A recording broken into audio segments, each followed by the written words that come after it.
నిన్న రేవంత్ రెడ్డి గారు మీటింగ్ పెట్టినప్పుడు యూట్యూబ్ ఛానల్స్ యాంకర్స్ అందరినీ తక్కువ చేసి మాట్లాడారు. అంటే వాళ్ళని అసలు ప్రెస్ మీట్స్కే పిలవకూడదు అండ్ ఇంకోటి పక్కన కూడా కూర్చోబెట్టుకోకూడదు.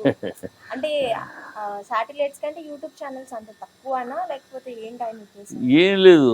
ఆయనకి ఏంటంటే ఆయన చేసే మాట్లాడే తప్పుడు మాటలు, రౌడీ భాష, పేగులు తీసి మెడలేసుకుంటే వీటన్నిటినీ శాటిలైట్ ఛానల్స్ ఈ గవర్నమెంట్ నుంచి అడ్వర్టైజ్మెంట్స్ రావాలి, పేపర్కి అడ్వర్టైజ్మెంట్ రావాలి, ఆ అడ్వర్టైజ్మెంట్లో ఆధారపడి ఉంటాయి కనుక వాళ్ళు వాటిని పెద్దగా ఫోకస్ చేయరు.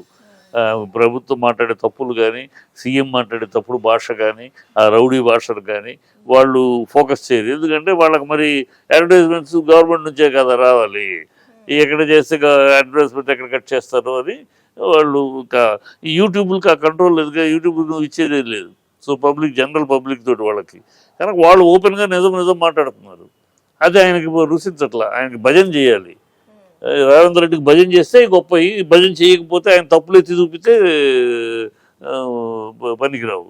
ఎంత ఆయనకి ఇప్పుడు భజన చేసే జీవితం అయింది. ఆయన జీవితమే ఒకప్పుడు చంద్రబాబు భజన, ఇప్పుడు సోనియా గాంధీకి భజన, రాహుల్ గాంధీకి భజన. సో ఆయన భజన చేస్తూ బతికేస్తున్నాడు కనుక ఆయనకి భజన చేసేవాళ్ళు కావాలి. యూట్యూబ్లో అందరూ కొంతమంది ఉండొచ్చు, అది చెప్పినట్టు కొంతమంది డెఫినెట్గా కొంతమంది ఉన్నారు, దాన్ని లేదనలేము. కొంతమంది అక్షర జ్ఞానం లేని వాళ్ళు, నిజంగానే అసలు విషయ పరిజ్ఞానం లేని వాళ్ళు చాలామంది ఉన్నారు, అది లేదంటే. అందుకోసమని ఎక్కడైనా ఉంటారు, మంచి చెడు ఎక్కడైనా ఉంటారు, ఏ డిపార్ట్మెంట్లోనే ఉంటారు. మీ మంత్రివర్గంలో అందరూ మేధావులు ఉన్నారా? మీ మంత్రివర్గంలో ఎంతమంది ఏమి తెలియని వాళ్ళు ఉన్నారు? అన్ని చోట్ల ఉంటారు, తెలిసిన వాళ్ళు, తెలియని వాళ్ళు, అజ్ఞానులు, అర్ధజ్ఞానులు, జ్ఞానులు ఉంటారు. అట్లాగే అక్కడ ఉన్నారు యూట్యూబ్లో. దాన్ని ఎదుర్కోలేక, వాళ్ళని ఏమి చేయలేక వాళ్ళ మీదకి ఇట్లా మీటింగ్లు పెట్టి అట్లా ప్రెస్ ని అలా తక్కువ చేసి మాట్లాడితే అంటే ప్రెస్ వాళ్ళు ఏం చేయలేరనా? అంటే యూట్యూబ్ వాళ్ళు ఏమి చేయలేరు. ఆయన అంటే ఇప్పుడు అదొక విధానం అమ్మా, రాజకీయ విధానం. ఏంటంటే ఇప్పుడు తిట్టేస్తే రేపు ఆ యూట్యూబ్ వాళ్ళు ఆ యూట్యూబ్ వాళ్ళు రేవంత్ రెడ్డిని విమర్శించినా, ప్రభుత్వాన్ని విమర్శించినా మనం ఏమనుకుంటాం? అదే ఆయన తిట్టాడు కదా అందుకని వీళ్ళు రాస్తున్నారులే అనుకుంటాం. ఆ తిట్టిది నిజమా అబద్ధమా అని కాకుండా ఆయన అన్నాడు కదా అందుకని వీళ్ళు కోపంతో రాస్తున్నారు అనుకుంటాం. అంటే డైల్యూట్ చేయటం, వాళ్ళు చేసే విమర్శను, వాళ్ళు చెప్పే విషయాలను డైల్యూట్ చేయటం కోసం ఇది ముందస్తు ప్రణాళిక అంతే. అంటే అది మరీ అట్లా ముఖం మీద చెప్పడం కరెక్ట్ కాదు కదా. అంటే ఒకసారి అయితే అనుకోవచ్చు, ఇప్పటికి 2-3 సార్లు అట్లానే ప్రెస్ వాళ్ళని ఆయన మాటల గురించి, మన రేవంత్ రెడ్డి మాటల గురించి ఆయన మాటలు అంతేనమ్మా. సోనియా గాంధీని రక్తం తాగే పోతాం అన్నాడు, ఇప్పుడు ఆవిడ దేవత అంటున్నాడు. చంద్రబాబు పక్కన ఉన్నప్పుడు 2 కళ్ళ సిద్ధాంతానికి ఉన్నాడు, ఇప్పుడు ఏదో తెలంగాణకు ఆయన చించినట్టు మాట్లాడుతున్నాడు.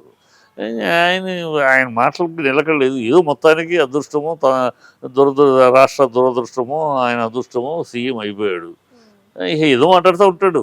ఆయన మాటలకి ఏముంది, మాటలకి ఆయనకి చేసే పనుల్లో ఇప్పుడు సూట్ కేసులు సర్దుకుంటూ పైకి పంపించడం తప్పితే ప్రజల విషయాలు ఇలాంటి మాట్లాడుతూ డైవర్షను, ఒకసారి హైడ్రా అంటాం, ఇంకోసారి మూసి అంటాం, ఇంకోసారి ఇంకోటి అంటాం, ఇట్లా కాలం గడిపేస్తున్నాడు ఆయన. ఎలాగూ కాన్స్టిట్యూషన్ ప్రకారం ఏమైనా భరించాలి కదా, ఏమైనా మనం ఏం చేయలేము కనుక ఆయన ఇప్పుడు పైగా వెంకటరెడ్డి పోటీని తట్టుకోవాలి. వెంకటరెడ్డి ఎప్పుడు తను దింపేసి వెంకటరెడ్డి గారు పైకి వెళ్తాడో భయము. సీఎంగా ఆయన ప్రణాళికలు, ఆయన ప్లాన్స్ ఆయన వేసుకుంటున్నాడు పై లెవెల్లో. సో ఇతనికి భయం ఇప్పుడు రాహుల్ గాంధీ అపాయింట్మెంట్ కూడా ఇవ్వలేదట, తన వెనికిడి ఎంతవరకు లేదో అపాయింట్మెంట్ కూడా ఇవ్వలేదట. మరి ఆ పరిస్థితుల్లో అతను భయాందోళన ఉన్నాయి కదా. మీడియా ఇంకా ఈ విషయాల్ని బాగా ఫోకస్ చేస్తూ ఉంటే ప్రజల ముందుకు తీసుకొస్తే ఇంకా ఆయన అట్లా మాట్లాడి అంతే. ఆయన తప్పిదాలని, ఒక సీఎంగా ఆయన చేస్తున్న తప్పిదాలని, ఆయన రౌడీ భాషని, ఆయన సంస్కారము ఇది లేకుండా మాట్లాడే తీరుని, పెద్ద చిన్న లేకుండా నోటికి వచ్చిన వాగే దూలవాగుడిని సమర్థిస్తే ఆయనకు సంతోషం, అది విమర్శిస్తే ఆయనకు బాధ. అంతే. విమర్శిస్తున్నారు, ఎందుకు విమర్శించరు? నువ్వు పబ్లిక్లోకి వచ్చినాక యువర్ పబ్లిక్. చీఫ్ మినిస్టర్ అంటే రాజు కాదు, ఈజ్ అ పబ్లిక్ సర్వెంట్, అంతే కదా, ప్రజాసేవకుడే. సో ఇవి అంటారు, ఆటోమేటిక్గా అంటారు. మన తప్పులు ఎత్తి చూపుతారు. తప్పులు ఎత్తకూడదు, తప్పులు ఎత్తితే వాళ్ళందరూ ఫ్రాడ్, వాళ్ళందరూ ఎవరు, వాళ్ళకి విద్య లేదు, చదువు లేదు, నన్ను పొగిడిన వాడికి చదువుతున్నారు అంటే అంతకన్నా అర్థం ఏముంది. అలాగే మాట్లాడతారులే, నేనేమి ఆశ్చర్యపోవట్లే. రేవంత్ రెడ్డి అంతకన్నా గొప్పగా మాట్లాడితే ఆశ్చర్యపోవాలి, కానీ ఆయన అంతే ఆ స్థాయిలోనే మాట్లాడతారు ఆయన. అన్నిటికంటే ఇప్పుడు నేషనల్ అవార్డ్స్, ఫిలిం అవార్డ్స్ అయితే వచ్చేసాయి. అందులో తెలుగులో చాలా అవార్డ్స్ అయితే వచ్చాయి. ముఖ్యంగా అయితే భగవంత్ కేసరికి మూవీకి ఫిలిం అవార్డు వచ్చింది. బాలకృష్ణ గారు చేసింది, అనిల్ రావుపూడి గారి దర్శకత్వంలో. ఎట్లా అనిపిస్తుంది మీకు? తెలుగు ఇండస్ట్రీ, తెలుగు సినిమా పరిశ్రమ రోజు రోజుకి పైకి పెరుగుతుందన్న సంతోషకరమైన విషయం. ఒకప్పుడు మనకు అవార్డు అనేది అసలు నేషనల్ అవార్డ్స్లో తెలుగు సినిమాకి అవార్డే రాని సంవత్సరాలు చాలా ఉన్నాయి. అంటే బెస్ట్ పిక్చర్కి అర్హత లేదని చాలా సంవత్సరాలు రాని ఆనందం ఎలా ఉంటుందో నాకు తెలుసు. ఇది మా సొంత సినిమా 70లో దేశం అంటే మనుషులకి నేషనల్ బెస్ట్ పిక్చర్ అవార్డు వచ్చింది. ఆ ఆనందం అది వేరు. ఇది తీసినాక, కష్టపడి తీసినాక అవార్డు రావడం అనేది చాలా గొప్ప విషయం. అలాగే నా డైరెక్షన్లో వచ్చే సంతానానికి బెస్ట్ ఫ్యామిలీ వెల్ఫేర్ అవార్డు వచ్చింది.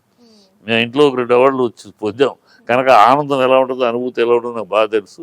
చాలా అది ఒక తృప్తికరమైన, అంటే కష్టపడిన దానికి ఏదో ఒక్కసారి జోష్ అన్నమాట. అది తెలుగు ఇండస్ట్రీకి ఆ మధ్యకాలంలో కొన్ని మిస్ అయినాయి, మళ్ళీ మొదలైంది. ఇండస్ట్రీ పెరుగుతుంది, ఆర్థికంగా పెరుగుతుంది, కంటెంట్ విషయంలో పెరుగుతుంది. ఇంకా పెరగాలి, ఇంకా కంటెంట్ విషయంలో ఇంకా గొప్ప గొప్ప సినిమాలు రావాలని కోరుకుంటాను. ఇలాంటి ప్రతి సంవత్సరం national award, best Telugu picture కాకుండా బెస్ట్ నేషనల్ అవార్డు రావాలి, బెస్ట్ నేషనల్ పిక్చర్ అవార్డు రావాలని కోరుకుంటున్నాను. బెస్ట్ యాక్ట్రెస్ వచ్చింది, అర్జున్కి వచ్చింది నేషనల్ యాక్టర్గా. బెస్ట్ సినిమాలు వచ్చింది. చాలా రోజులైంది ఒక ఉత్తమ జాతీయ చిత్రం, నేషనల్ లెవెల్లో ది బెస్ట్ మూవీ అనేది రావాలి తెలుగు ఇండస్ట్రీకి. తీసుకురాగలిగే డైరెక్టర్లు ఉన్నారు, ఆ పరిస్థితి ఉంది, వస్తుంది. రాబోయే కాలంలో అది కూడా సాధిస్తామని నాకు ఫుల్ కాన్ఫిడెన్స్ ఉంది. రావాలి, మంచి పరిణామం కదా. 7 అవార్డులు రావటం అనేది మామూలు కాదు, మంచి పరిణామం, సంతోషం. బలగం మూవీలో కూడా పల్లెటూరు సాంగ్ కి శ్యామ్ గారికి అయితే వచ్చింది. అంటే లిరిక్స్ అంత బాగా రాశారు అని చెప్పి దాని గురించి ఏం మాట్లాడుతారు? అదే మా బలగం సినిమా ఒక అటెంప్ట్, చాలా ధైర్యం. ఆ సినిమా తీయటమే ఒక ధైర్యం, ఒక ధైర్య సాహసంతో తీసాడు అతను. సంతోషపడాలి. దానికి దిల్ రాజు గారు సపోర్ట్గా నిలబడటం కూడా చాలా గొప్ప విషయం. ఎందుకంటే అలాంటి సినిమాలు తీయాలంటే చాలామంది జంకుతారు. థియేటర్లో ఎట్లా ఆడుతుంది, థియేటర్లోకి ఎట్లా వెళ్తుంది, థియేటర్లు ఎలా చూస్తారు ఏంటి అని ఆలోచిస్తారు. కమ్ వాట్ మే, మంచి సినిమా చేద్దామని ధైర్యంగా చేశారు. అది ప్రజలు నిరాజనాలు పట్టారు.